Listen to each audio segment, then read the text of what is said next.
Assignment number 3 by Hope Colbeck. Elon Musk is the CEO of Tesla. He is comparable to the early 1900s man, ambitious almost to a fault, but with great new ideas to reinvent the automotive industry. Musk understands that people truly have an emotional investment in their cars, and he also saw a need for a widely available electric car. After coming into an industry that had all odds against him, Musk founded Tesla on July 1st, 2003. Tesla's first release date was February 1st, 2008, and 10 years later, Tesla's net profit for the 2018 fourth quarter was $139 million. With the Model 3 to be released within a few months, this is where things get tricky for Tesla. The Model 3 is Tesla's first ever middle-class targeted car. So with that being said, Tesla is trying to mass produce this model. They started with the goal of 5,000 and then realized that wasn't working, so they dropped it down to 2,500. And then tried again, and now they are making just over 2,000 cars a week. This was due to engineering problems and production issues.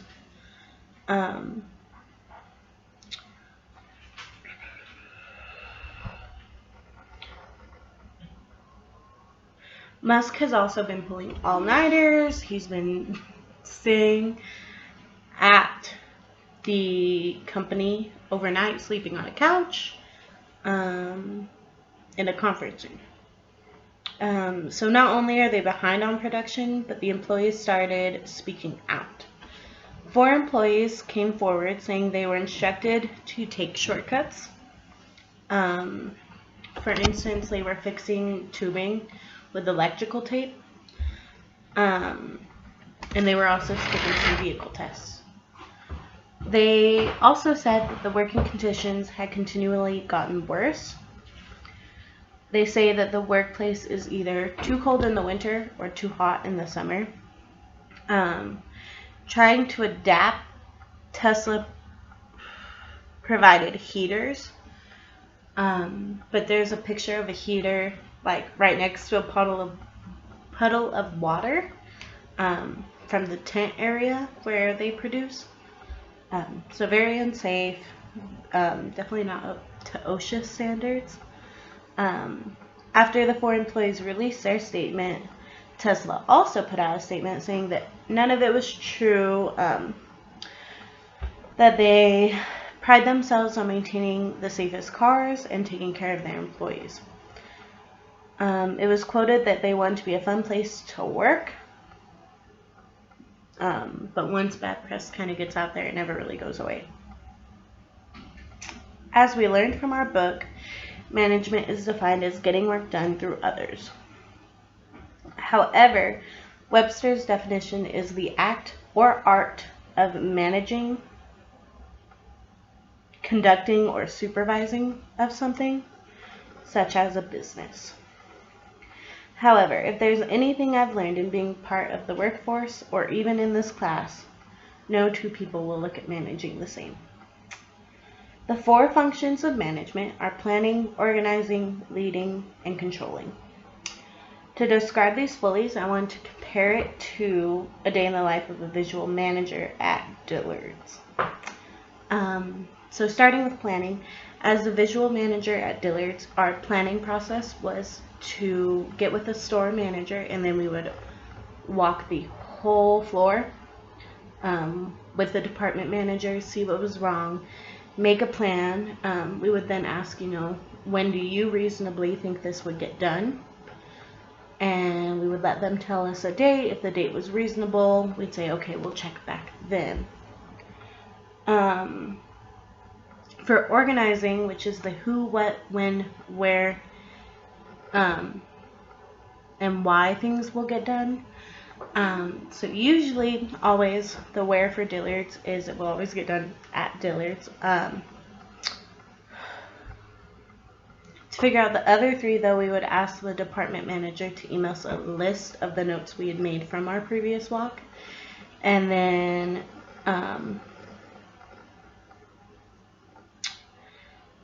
And more recently, we started asking how much of this would associates or the employees do and how much the manager would do.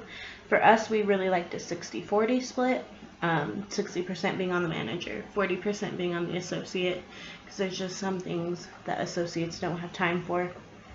And then for the win, we would always try and do it by that completion date, and if not, we would reevaluate and go back to the planning stage. So for leading and inspiring, so lots of people can do this different ways. For me, what I would like to do is if I saw a manager or an associate working on it, I would always try to compliment them, or even offer my help. So like 15 minutes of extra hands can get a lot done. And I truly believe, if you're doing something with people, it can inspire them to, continue to do it. Because if a boss has time or a manager has time to do something, then they can also see that as just as important. And then controlling. So for controlling, we would check back at that completion date, and we would make sure things had gotten done. If they hadn't gotten done, we would ask why and what happened where you weren't able to get things done. So we were just tracking their progress. And then if things didn't get done, we would reevaluate and go back to the planning stage, give them the resources they needed. So when you relate these back to Elon Musk, there's a few areas I believe he could do better in, and one of them is planning. He's been criticized heavily for his planning skills because he is so overly ambitious.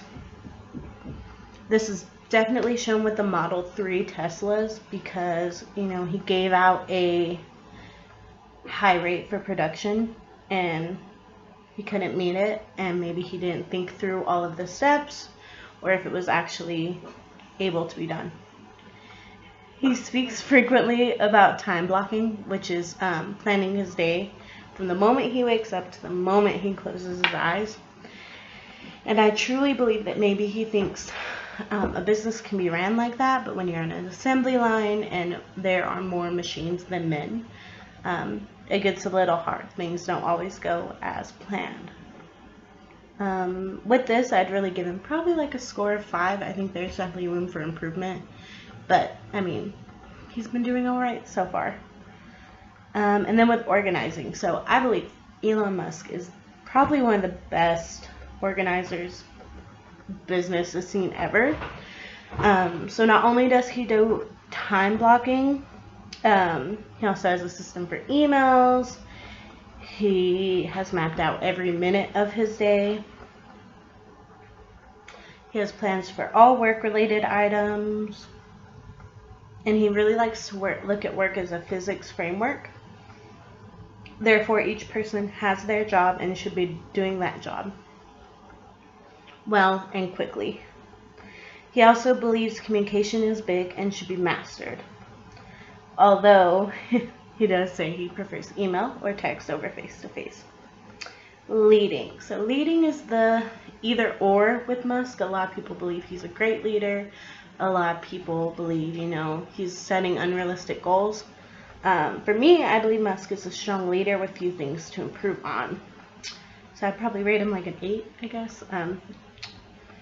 But being a CEO of 3 companies is no easy job. He does lead by example by being able to, if there is a problem on the line, he can go and jump right in, help fix it, show his employees that, this is important to him, why it should be important to them too.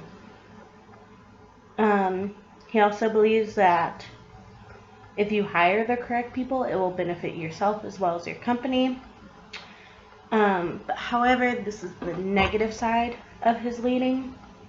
When you take a boss and you show them that their only life is their work, then that can be negative on employees. So for instance, with him staying overnight, not leaving, always being at the plant, as an employee you might see it as, oh, well, if he's not leaving, should I leave? And that doesn't always give employees the right idea of the company, and it can lead to early burnout.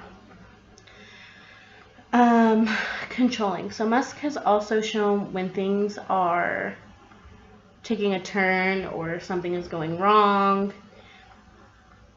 Although sleeping in the building not be the best leadership, it is a good form of controlling, because if something does go wrong, he says he likes to be right there. He can fix it so it doesn't delay production a whole other day. He also likes to check in with goals. He knows how far they are from meeting a certain goal. So he likes to check back on progress pretty frequently.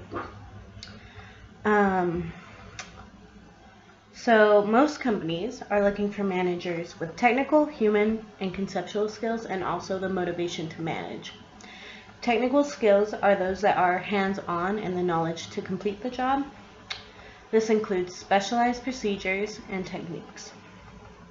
Human skills is working well with others. Conceptual skills is seeing the big picture and how the outside environment affects it.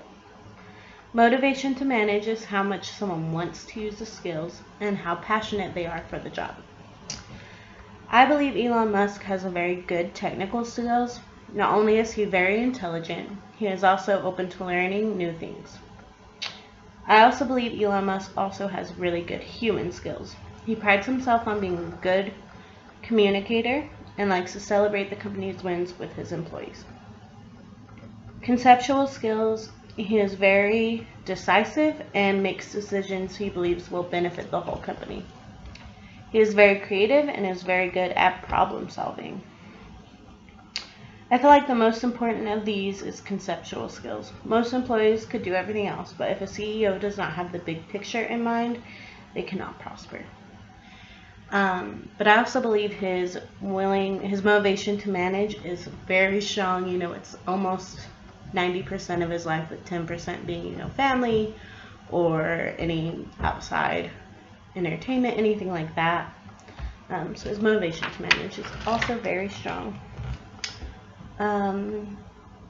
Musk mainly shows that he is in the leader role. He motivates and encourages his employees. And when he asks them to do it, he doesn't say, I need this done by here, please do it. He says, I want you to do the impossible and do it by this time, which I think is a very good way, of encouraging people and showing them that they can do it. He also plays a monitor role. So he also has to constantly be aware of the output of the three companies, because he's not only Tesla, he's also a rocket company. It's something else.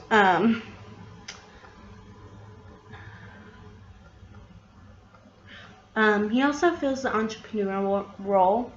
I feel like it's not as much, but he definitely has to do interviews, do any ceremonial things. So,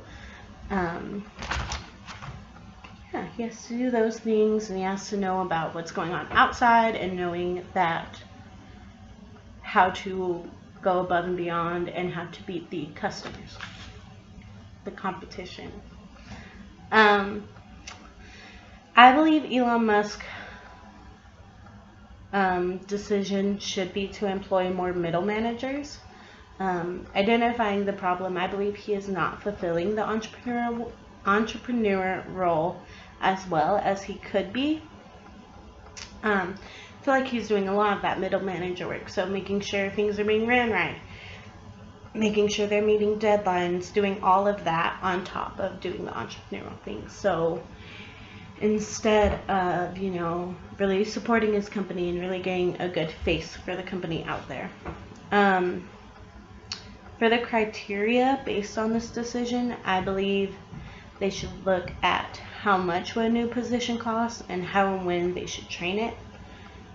Should train the new hires for the position. But I also believe, the highest would be how much would a new position cost and how much would it benefit. So that would come first, and then lastly, when and the logistics of it all. So the only alternative I could really think about is if he did, use the middle managers, relinquish some of those tasks to them.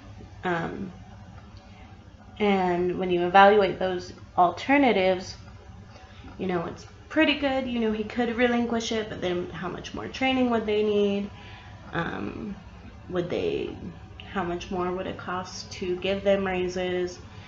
And what would be the difference? Would they lack off on other jobs? Would that just go down the chain of who does what now, you know?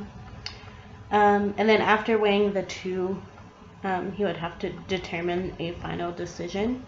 So he could weigh the pros and cons of each, look at the criteria and how much he had weighted it, and see how much of an asset it would be to employ more middle managers or to train his other ones more. So that's all I have about Elon Musk. Thank you very much.